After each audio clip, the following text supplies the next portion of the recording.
আমার বিয়ের দিন আমি জানতে পারলাম আমার মা আসলে আমার সৎ মা। আমি তার সৎ মেয়ে। তিনি আমাকে জন্ম দেননি। আমার মাকে আমি এতটাই ভালোবাসতাম যে এই দীর্ঘ 22 বছরের একবারের জন্য বুঝতে পারিনি আমি তার পেটের সন্তান নই। আমার ছোট ভাইটাও আমার সৎ ভাই, যে আমাকে নিজের জীবনের চেয়েও বেশি ভালোবাসে।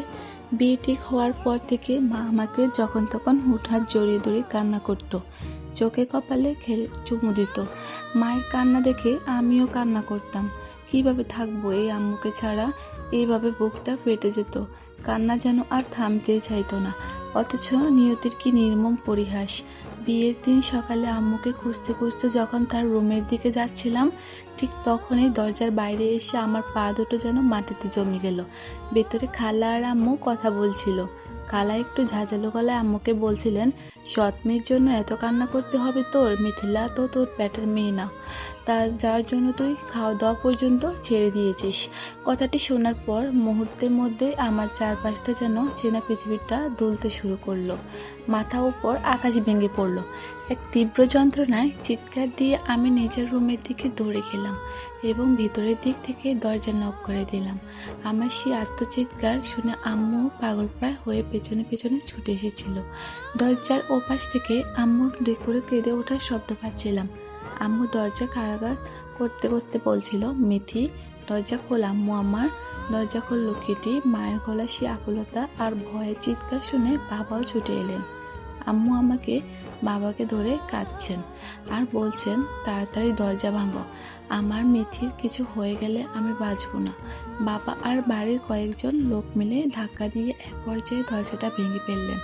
আমি তখন কাঠের উপর হয়ে শুয়ে পুড়ে পুড়ে কান্না করছিলাম। দরজা ভাঙার শব্দ পেতেই মা এক লাফে খাটে উঠে আমাকে শক্ত করে জড়িয়ে ধরলেন। আমার সারা মুখে, চোখে, কপালে আর নাকে চুমু খেতে খেতে পাগলের মতো বলতে লাগলেন, আমি তোর মা, আমি তোর মা, তুই যা শুনেছিস সব মিথ্যে, সব ভুল। আম্মুর দিকে তাকা মা। আমি মাকে আরো শক্ত করে জড়িয়ে ধরলাম, কিন্তু আমার মুখ থেকে কোনো শব্দ বেরোচ্ছিল না। মনে হচ্ছিল আমি কথা বলার সব শক্তি হারিয়ে ফেলেছি। বুক ছেড়ে শুধু বোবা কান্না বেরিয়ে আসছিল। আমার এই অবস্থা দেখে বাবা ঘরের বাইরে সবাইকে ইশারা করে বাইরে যেতে বললেন। সবাই চলে যাওয়ার পর বাবা ঘরের দরজাটা আলতো করে চাপিয়ে দিয়ে আমাদের পাশে এসে বসলেন। আমার মাথায় পরম স্নেহে হাত বুলিয়ে দিতে দিতে বাবা বললেন, মা আজ তোমার কাছ থেকে কিছু লুকাবো না। তুমি বাইরে দাঁড়িয়ে যা শুনেছ তা সবটুকুই সত্যি। বাবার মুখে এই নির্মম সত্যিটা শুনে আমার বুকটা আরও কেঁপে উঠল। আমি আম্মুকে আরও শক্ত করে আঁকড়ে ধরে কান্না করতে লাগলাম। বাবা আমার মাথায় হাত বোলাতে বোলাতে আমাদের ফেলে আসা অতীত বলতে লাগলেন। বাবা বললেন, তোমার জন্মের ঠিক একদিন পর তোমার মা মারা যান। তোমার মায়ের হঠাৎ চলে যাওয়াটা আমি মেনে নিতে পারিনি। পুরোপুরি ভেঙে পড়েছিলাম। আমার বৃদ্ধ মা তখন একা হাতে তোমাকে সামলাতে পারছিলেন না। ঠিক সেই সময় হাসপাতালে একজন অল্পবয়সী নার্স ফেরেশতার মতো এগিয়ে এসেছিলেন। সেই তোমার দিনরাতে সেবা যত্ন করত। তোমার খাওয়ানো, তোমাকে পরিষ্কার করা সব কাজ সে একা হাতে হাসি মুখে করত। তোমার মায়ের দাফন শেষ করে আমি যখন একদিন পর হাসপাতালে যাই, তখন দেখি তুমি সেই নার্সের কোলে শান্তিতে ঘুমাচ্ছ। আমার কোলে আসতে চাচ্ছ না। তুমি কান্না জুড়ে দিতে আর ও কোলে নিলেই চুপ হয়ে যেতে। 3 দিনের মেয়েটার মনে তোমার প্রতি গভীর মায়া জন্মে গিয়েছিল।